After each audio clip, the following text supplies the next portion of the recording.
Okay, for today's episode, we're gonna go through the deck we used to raise our last round of funding. So our last round of funding, we raised $2.3 million from Alexis Ohanian and 776. And I've actually never gone through the legitimate deck that we used for the fundraising process. So I'm gonna set up the camera, film myself walking through it. I'll go through kind of the overview of the deck. You guys can pause and take screenshots if you wanna see what it actually looked like.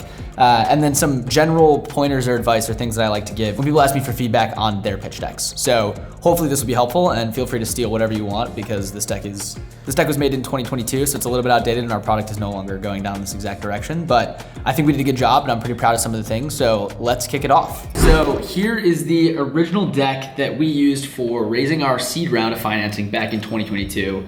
And again, there's a lot of things we did right. There are a number of things we did wrong. I think all in all, I'll go through some general high-level overview things of what makes a good deck, and then I'll talk about what I would have done differently if I were to go through it again. So basically, a couple things. One, the deck itself, you want to keep to under 10 slides. Ours was 13 slides. I'll run through them quickly so you can see kind of what it looked like. I'll go through sort of each slide slowly but surely, but you want to have 10 slides, that's it, no more. That includes the intro and the outro, so pretty much you only got 8 slides of content, so you want to use them wisely.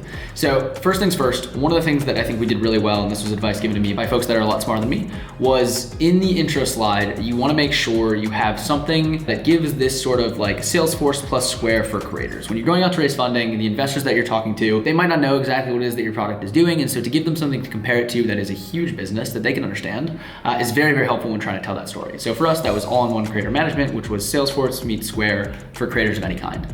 And then right away, we wanted to jump into the problem. So we were talking about sort of how brand deals are the largest revenue source for these creators, but they're a very difficult and time-consuming process to manage. Existing solutions don't really give you what it is that you need. And so we were offering this sort of all-in-one software solution for folks, for creators to more effectively manage themselves. And we walked through what that looked like from a product perspective. So it would help start by organizing communications, and it would provide expertise sort of using AI to help manage these different conversations. And then we talked about what the traction that we had. So when you're a seed stage company, you often don't have hundreds of thousands of dollars or millions of dollars in revenue. And so we were talking about, we've actually built the MVP and we have some people that are loving it. So we've helped them earn money on our platform. They've been using our product. Here's a testimonial from someone that was using it, which is why it's been great. That was our case study.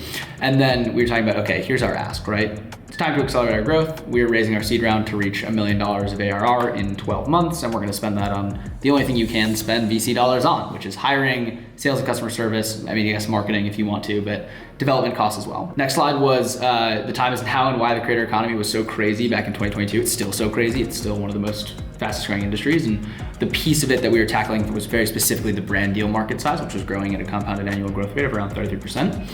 And then here was what our sort of full plan was going to be, right? This first phase was brand deal automation. Then we were going to move into vertically integrated businesses to help take pieces of the other part of the creator's business. And then we're going to go into more robust financial development for these different creator businesses to try and own the complete vertical stack for these, one of the fastest growing small businesses in the world.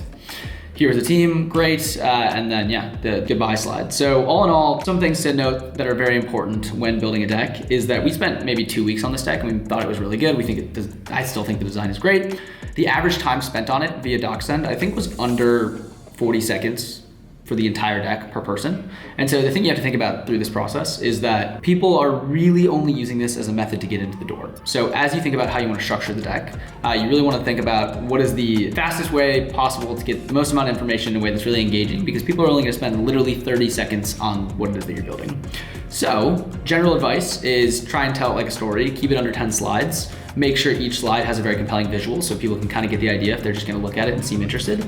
And then if I were to go back and redo this, I would actually remove all of the subtext from the decks. So anything like without the help of the agency, like no one's going to read this, but they are going to read the headers. So if I could just run people through in just the headers, removing this secondary text, removing this secondary text, basically just making the headlines so clear and the visuals so clear that if someone were to run through this in 30 seconds, they know exactly what we're doing, where our track is at, what our ask is, and then sort of what the market opportunity is.